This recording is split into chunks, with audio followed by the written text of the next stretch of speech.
Assalamualaikum warahmatullahi wabarakatuh. Nama saya Anuria, NIM E2019-2207 dari Ekonomi Syariah 5, Fakultas Ekonomi dan Bisnis Islam, Institut Agama Negeri Islam Jember. Dalam video ini, saya akan menanggapi materi yang telah disampaikan dosen saya, yaitu Bapak Dr. Abdul Wadud Nafis LC MEI, yang membahas tentang kebijakan fiskal dalam perspektif ekonomi Islam. Pengertian kebijakan fiskal, saya memiliki pendapat lain namun hampir sama dari LKS SMA kelas 11 semester 1 yang saya baca. Pengertian kebijakan fiskal yaitu kebijakan pemerintah dalam pengelolaan keuangan negara dengan mengontrol pemasukan dalam bentuk pajak dan mengontrol pemerintah untuk memengaruhi pengeluaran negara dalam perekonomian dan memperbaiki keadaan ekonomi.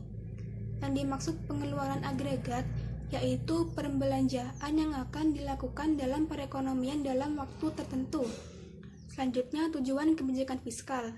Saya memiliki pendapat lain, yaitu juga sama dari LKS kelas 11 SMA semester 1 yang saya baca, yaitu memperbaiki perekonomian secara umum, merupakan tujuan yang vital dari kebijakan fiskal.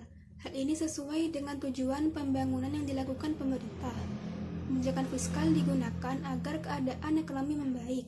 Dengan keadaan ekonomi yang baik, diharapkan sektor usaha mengalami kemajuan dan kesempatan kerja akan meningkat.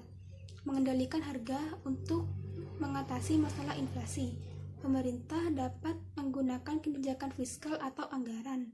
Kebijakan ini digunakan untuk menstabilkan harga secara umum yang naik saat inflasi. Instrumen kebijakan fiskal yang dosen saya sampaikan itu ada 6, yaitu pembiayaan fungsional, anggaran belanja seimbang, anggaran defisit atau kebijakan fiskal ekspansif, anggaran surplus atau kebijakan fiskal kontraktif, stabilitas anggaran otomatis, dan pengelolaan anggaran.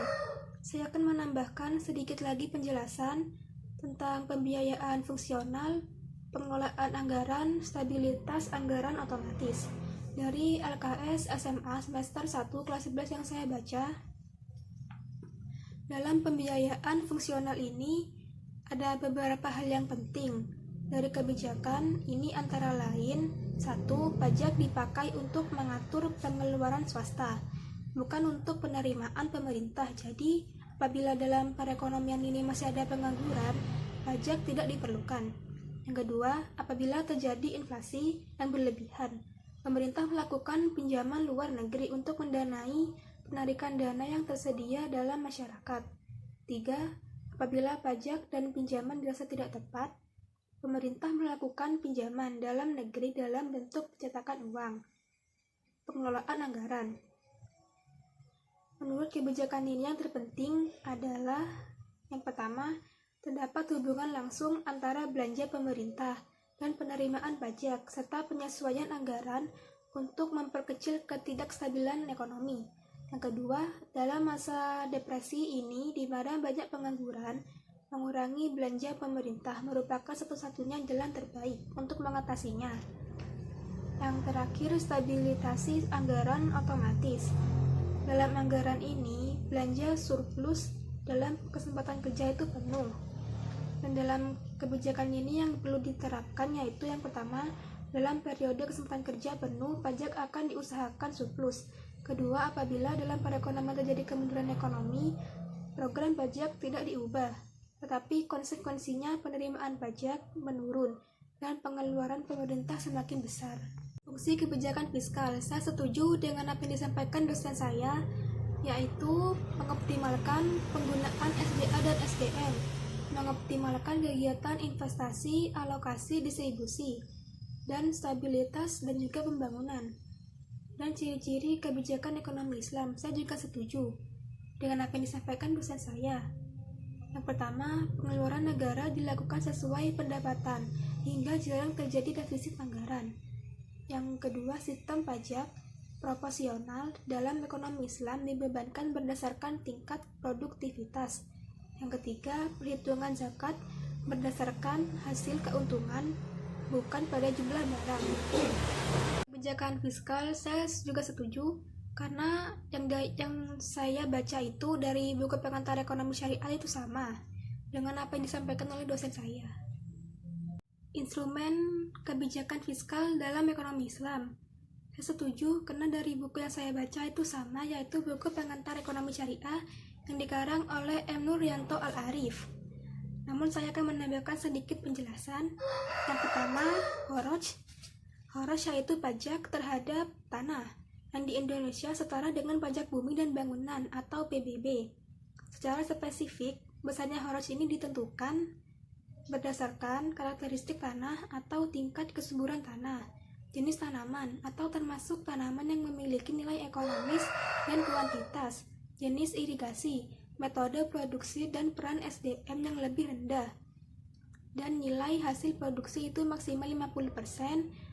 Dan yang kedua, zakat. Zakat itu telah ditetapkan oleh Allah dan Rasulnya, baik jenis harta maupun ukuran yang dikeluarkannya. Yang ketiga, ghanimah. Ghanimah merupakan jenis barang yang bergerak yang dapat dipindahkan juga dan diperoleh dalam peperangan melawan musuh. Anggota pasukan akan mendapatkan bagian sebesar 4/5 dari jumlah yang ada, dan sisanya dipergunakan bagi kepentingan umum dan keluarga Nabi. Yang keempat, fai adalah harta benda yang diperoleh dari musuh tanpa melalui peperangan atau secara damai. Dalam peperangan, sebelum terjadi penyerangan, akan ditawarkan kepada musuh apakah bersedia menyerah atau tidak. Apabila mereka bersedia menyerah, mereka tidak akan diperangi. Tetapi konsekuensi dari penaklukan tersebut yaitu harta benda yang diambil dari pihak musuh sebagai rampasan perang. Yang kelima, jizyah. Jizyah ini pajak yang dipungut dari kaum non-muslim karena berdomisili dan tunduk pada pemerintah Islam. Besar tarif yang dipengaruhi yaitu kemampuan material pembayar jizyah, dan selanjutnya bisa dibayar individual ataupun kolektif. Meskipun jizyah ini hal wajib, dalam ajaran Islam itu ada ketentuan, yaitu bahwa wajib jizyah dikenakan kepada seluruh non-muslim dewasa laki-laki yang mampu membayarnya. Adapun bagi perempuan, anak-anak, orang yang sudah tua dan pendeta tidak wajib bertempur dan tidak diharapkan mampu ikut bertempur. Hasil pengumpulan jizyah akan dipergunakan untuk membiayai kepentingan kesejahteraan umum. Yang keenam, yaitu amwal fadl, yaitu harta benda kaum muslim yang meninggal tanpa ahli waris atau berasal dari barang-barang seorang muslim yang meninggalkan negerinya. Yang ketujuh, nawaib, yaitu pajak yang jumlahnya cukup besar yang dibebankan pada kaum muslim dalam rangka menutupi pengeluaran negara selama masa darurat. Ini terjadi pada saat perang Tabuk. Sekian yang dapat saya sampaikan. Mohon maaf apabila ada salah kata atau kekurangan. Wassalamualaikum warahmatullahi wabarakatuh.